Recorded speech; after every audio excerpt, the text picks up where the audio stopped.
Hey, how the devil? Hoo, hoo, hoo, hoo. Oh, you sneaky uppercut. Ooh, right. What have I got today? Oh, well, here's the thing.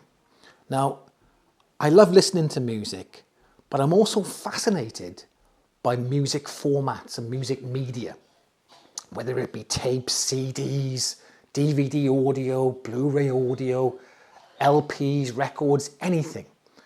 I love it all. It really interests me to see over the years the changes in different music formats. MP3, streaming, the whole lot, the whole shebang. And that's why I watch Techmoan a lot, one of my favourite channels, Techmoan, because he puts some very odd stuff on there from over the years, which is fascinating to me. Some people may say, nah, but it fascinates me. This is why I want to make this video today, because I want to talk about cassette tapes and the different formats and how they compare to each other.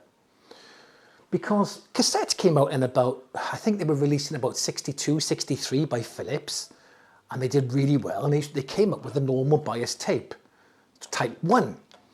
And then in the, I think it was late 60s, 1970, they came up with type 2, which is chrome tapes. Then they came out with a type 3, I think that was in the mid 70s, I think. Now type 3 was, they were trying to combine type 1 and type 2 together. The reason being is that type 1, they had a decent bass, the normal bias, decent bass, but the mid-range and the highs weren't great, and they were quite hissy. Whereas chrome tape, a little bit less hiss, they're more airy and open, a better top end, but they could be a little bit too bright on the top and also didn't have as much bass as the normal bias. So they tried to combine the both and make a type 3. But for whatever reason, type 3 didn't take off. I don't think and the manufacturers of cassette decks took it on board, so people couldn't play them much. It didn't really take off. Then in the late 70s, 79, 80, they came up with metal tapes. Ooh. Now, these are type 4. Right. Now, back in the early 80s, I got my first job. 1982, I think it was. I was a young whippersnapper. Right. And I managed to be able to afford my first proper hi-fi separate stack system. It was a Pioneer. Now, I had the amp recently, which I've now sold on. But it was a very decent, for the time, it was a very decent stack system. Not really high end, but it wasn't low end either. It was decent. I was the envy of all my friends. Oh, I was. So I had a turntable, record deck, FM tuner, amplifier, and a tape deck with Dolby B and C. And I used to record all my albums onto my cassettes, and use the cassette to put in my boombox, my Toshiba boombox, which I also did a video on about 6 months ago, and take that down the park and have a kickabout, listening to my cassette decks and maybe a cheeky few beers, even though I was underage. I don't condone that. I don't condone underage. Do as I say, not as I did. Okay. Anyway, so that's what we used to do. Now, I always used to use chrome tapes. The reason being is that chrome tapes always seem to record just a little bit better. I always found that normal bias position, even though they had a bit better bass, they were too recessed, too muffled and too hissy. Just didn't like them. So I always used chrome tapes. They were a little bit more expensive than normal bias, but still affordable. Now, I never was able to afford a metal tape. Never. A type 4 tape. They were just way out of my price. I could never afford to buy. I used to buy loads of these. Loads of them, right? But these, they were just, I think they were like 4 or 5 times the price of a chrome tape at the time. Way, way too expensive for me. I think professionals used to use them, whatever, for recording. But I was never able to afford to get them. Until now, okay? So I've got a little bit more money. I've been saving for 40 years, okay? And I finally been able to afford to buy one metal tape. Now, Tapes have actually come and gone, haven't they? I mean, they had their peak in the mid-80s. I think 1983, they actually outsold albums, LPs. Wow.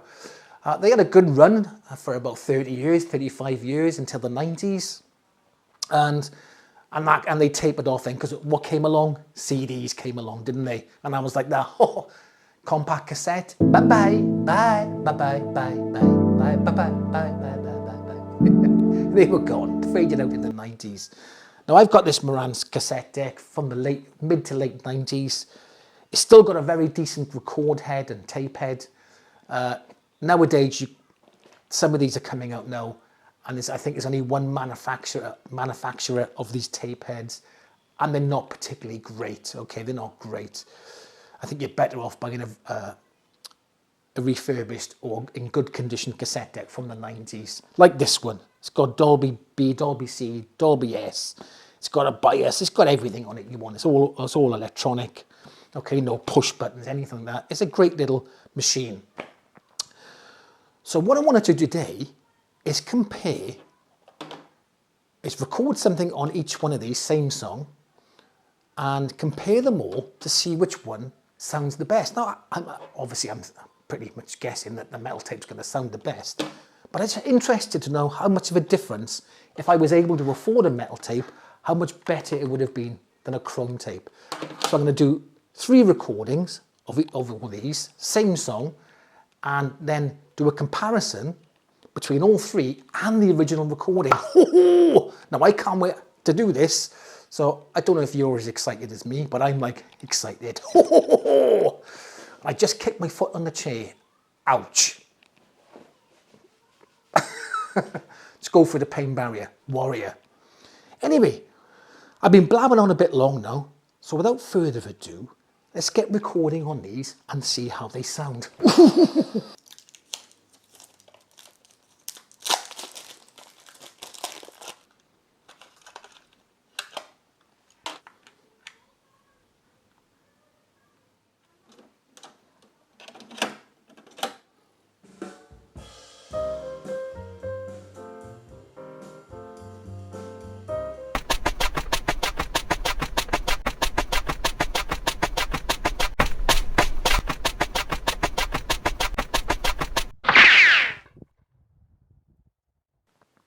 Right, so the recording and the editing is all done.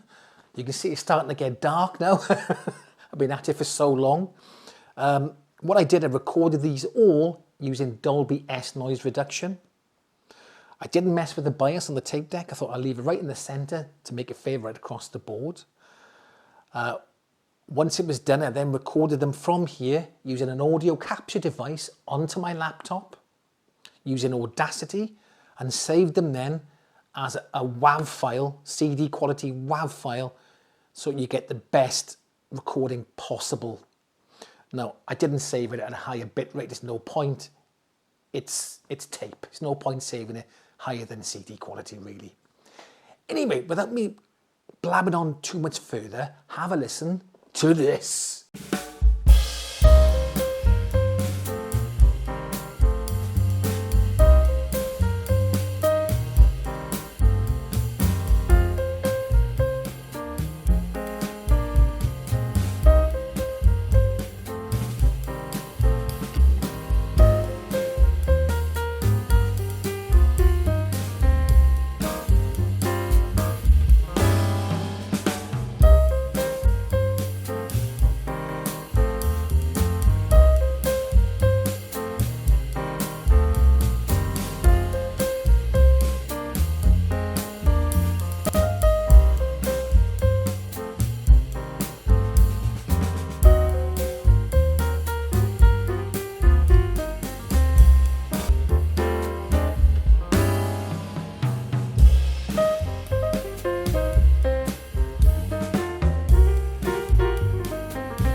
What do you think of that? Well, do you know what? Obviously, I did think the metal tape was the best. And as I said earlier, as I suspected, the chrome tape was very bright and airy. Did lack a little bit of bass. And the, oh, hang on, I got the wrong ones right. And the normal bias one was a little bit lacking in the mids and the highs. Decent bass on it, but it was a little bit muffled, I thought. With the Dolby S, the hissing wasn't too bad because Dolby S is one of the better Dolbys at the time. But all in all, I do think that the closest copy to the original recording was from the metal tape. And in some parts, I thought the metal tape sounded a bit better. I don't know if that's me or my headphones or whatever. Please let me know what you think in the comment section. I did think the metal tape was the best copy of them all. However, here's the thing. So nowadays on eBay, you can pick a Chrome 90 tape up for around about £8 per tape, around £7-8 per day by there, right? Metal tapes, however, you can pick them up around about anywhere between 22 and 30 plus. So I managed to get this one for £22. Most of them are around about 25. So is the metal tape worth paying 3 times the amount of a chrome tape? Well, if you want to get the best recording you can, I'd say yes.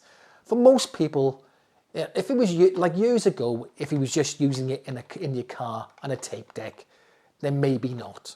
But for me, if I'm going to be playing it on my hi-fi system, I probably will start using metal tapes now if I want the best recording. So there we are. There you go. Right. Thanks for watching. If you got this far, really appreciate it. And I'll catch you in the next one.